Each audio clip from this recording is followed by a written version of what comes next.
It all started off with a new phone. I finally upgraded to a 5G phone. It was an amazing upgrade. And then one day I was outside using my new phone and it started to rain a little bit and it felt like I had gotten shocked right in the ear a little bit. I was like, is this 5G so powerful it can shock me? Well, I was about to discover if this was real or if this was fiction. I got on my phone and I called up other people and asked them, have you ever been shocked by 5G when talking on the phone? Somebody said, no, it's never happened to me. Somebody said, well, maybe. I did feel a little shocked one time. But then I called up a farmer friend and asked him and he said, oh yeah, it's happened to me. I was out in a field on the phone when it just zapped me and hit me so hard I fell down on the ground. Why, I got up and my cow was laying on the ground too. It had made a hole right through that cow and shocked me and I hit the ground. And to this day, 4 months later, that cow, you can still shine a light right through that cow. It didn't actually damage anything inside the cow, but that hole, it just will not heal up. Well, I got thinking, and I thought, what if I could create a massive experiment to prove and finally disprove this mysterious power of 5G? And so I got to thinking, I started reading all of the experiments I could think of. And I finally thought, Benjamin Franklin. Oh yeah, he put a key on a kite. I'm gonna put a cell phone on a kite. And so one day, now most people, they use those little holders of line. Oh no, I use a fishing pole when I go kiting. And so I got my kite, I got my phone and I tied it on the line, got my kite all ready and I cast out my kite and it started going up and up and up. And then I saw it. There were 5G signals just hitting my phone until there was a great big like ball of plasma surrounding my phone. And then it started going up further. Those 5G signals were sending my phone up, up, up, up, and I started going up, up, up, up, up, up there. I was flying on my kite with all of those beams hitting the signals, and before I knew it, there were reports on the news that the whole 5G in the state of Kansas had been shut down. Nobody was able to make any phone calls, and that's not where it ended. You know what? Next thing you know, it even took out Sheila in Virginia. It took out California.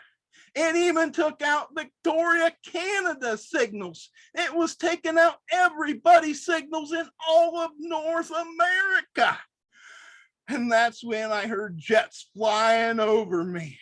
They were telling me to take her down, they said. Have you ever tried to land a kite while you're being shot by 5G beams? I never had, but I knew I had to do something. And I had a little bit of a plan for how to do it. And I had taken about 3 darts with me just in case I needed them. And so somehow, while I was holding that fishing pole, I was able to wedge it under my butt and I was able to balance myself on that fishing pole, tie it up around my head so I had like a paragliding sail. And then I was able to start throwing those darts. I threw 3 darts up in the air, caught them with my other hand, and I started throwing them again. Now, you didn't know I was a master juggler now, did you? I don't think you ever knew that about me, but I am. I can juggle like a madman, and I was. Now, my talent at throwing darts was so good that I was able to spell out Benjamin Franklin, BF on that kite. I am telling you what, I am a master at darts too. You probably never ever guessed that either. And then I was able to land my kite in my backyard.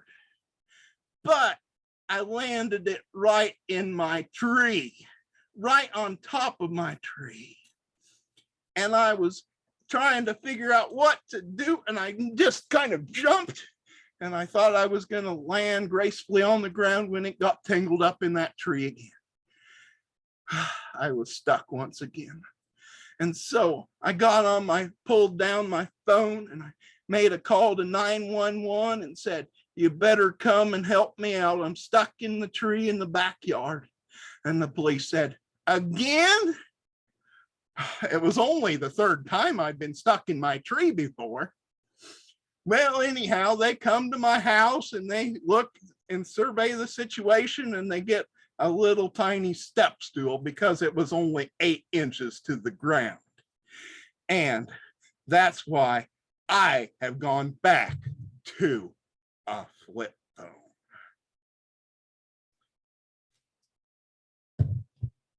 Thank you. Well, the next story I have to tell you is how I became a storyteller. Now, this was a good 20 years ago that I became a storyteller, and it was by mere accident that I became a storyteller.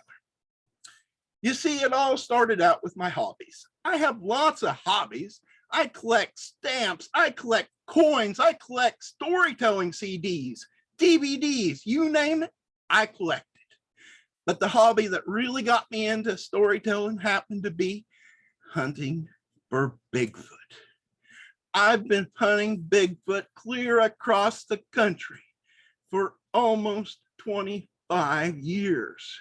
And now, no, I have never actually spotted Bigfoot, but I think I found some footprints that almost lead clear across the country. Is there only one Bigfoot? Are there two? Are there 1,000? I don't know.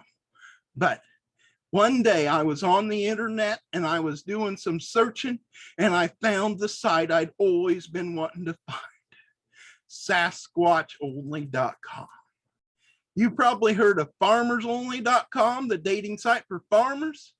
Well, this was the dating site for Sasquatch. And I got on there and I started chatting with a Sasquatch, a Bigfoot. I was so excited. We were discussing all things Bigfoot, whether I knew it or whether I was making it up, because I had to convince this Bigfoot that I wanted to meet for a date.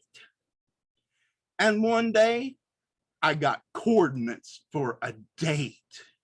Yes, coordinates, not an address. You wouldn't expect to get an address from a Sasquatch or a Bigfoot, but coordinates. And these coordinates were north of Omaha, Nebraska. And so one Saturday I got in my car and I started driving towards Omaha, which is about 5 hours away.